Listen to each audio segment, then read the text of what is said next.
Welcome back to Down the Track. And the latest from the T20 World Cup is that Namibia has qualified for the Super 12s, an outstanding achievement.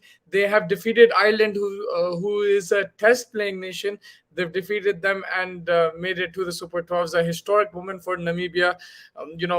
Their captain led from the front. Erasmus was fantastic. And David Wiese, their main player, all rounder, contributing with both ball and bat. Fantastic. Both of them, the way they chased, they held their nerve.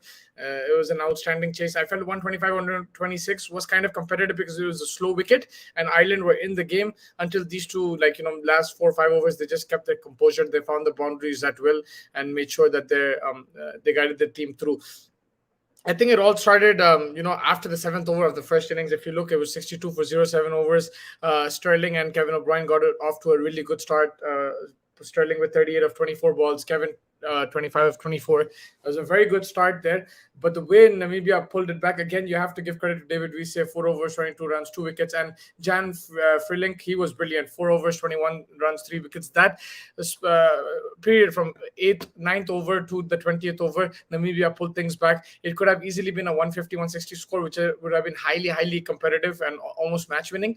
But these guys pulled it back, bowled very smart, and we say I don't have enough words to praise him. He's been outstanding this tournament so far. He stood up to the plate. He's their main player, and he's shown it. He's shown it that it revolves around him. Yesterday, Erasmus, the captain, stepped up, not doubting that they have JJ Smuts as well, not doubting their abilities. But we say is that guy with bat and ball who can make an impact. He made an impact.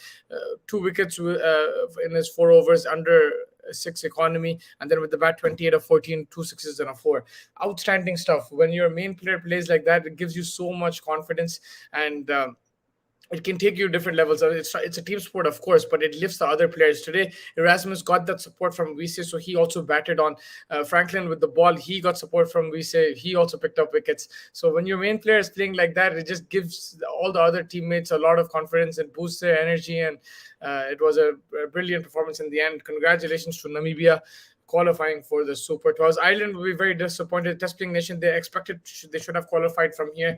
They had Sri Lanka in their group, but they also had Netherlands and Namibia. They beat Netherlands. They're expected to beat Namibia, but in T20s on their day, anyone can beat anyone. And Namibia's big players stepped up to the plate, and Ireland just choked under pressure, especially after such a good start from the openers. The middle order just did not perform.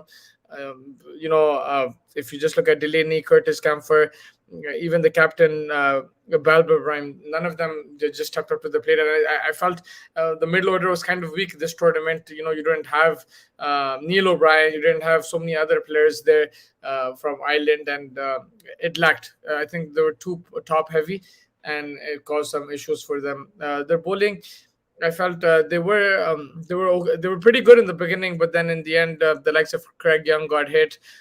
Simi Singh also got hit. So I think few more runs the Buddhas could have done a better job, but it was always going to be difficult to defend this kind of target against against a Namibia team full of energy. Now, I think most likely Namibia, it depends on the Sri Lanka Netherlands game, but if Sri Lanka do win, then Namibia go into the group with Scotland, India, Afghanistan, Pakistan, and New Zealand, whereas Sri Lanka will go into the group of death: Bangladesh, West Indies, South Africa, Australia, and that's that, and South Africa, Australia, West Indies, Bangladesh, and it will be Sri Lanka. So it'll be group of death. Yeah, that's going to be a tough group. Very excited to see what happens in this last game. But this game was really good. Ireland Namibia, it was like a quarter final for them. Not quarter final, basically a semi final. Whoever wins goes through to the Super 12s, and it lived up to expectation. I think very good cricket.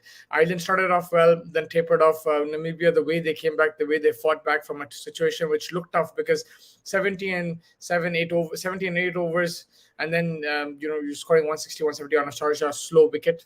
It's going to be difficult. But yeah, also it goes to show the Sharjah pitch very slow, difficult to bat on. You can chase, but you'll have to restrict the team and bowl well, just like Namibia did. And yeah, congratulations to Namibia. Uh, VC got man of the match, but I think Erasmus was right up there, 53 or 49 balls, 3 fours, 1 6.